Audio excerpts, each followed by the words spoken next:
Hey guys, today I'm going to tell you how to change home on Google Maps.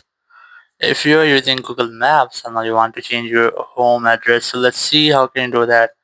I have to simply tap on your profile in the top right corner and here and go for settings. In settings, you just have to scroll down and look for edit home or work. Just tap on it and here you will get the home. If you have set it up your home and now you want to change, you must have to tap on the three dots here and here you have to tap on remove home. Once you have that, it will remove your set it home location, and once you have removed your home location, you will get this home option here. You must have to tap on it, and here you have to select or add your home. So let's see how can you do that.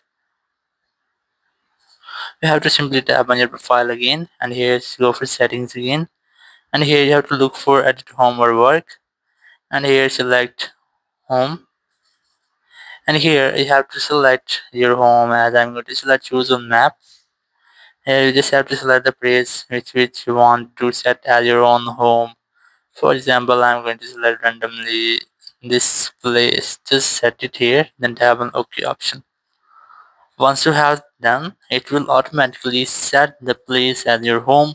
If you want to make sure, you have to tap on this done option and your home address will automatically change on your Google Maps. So in this way, you can easily change your home on Google Maps. Thank you very much for watching the video. Until next video, bye bye.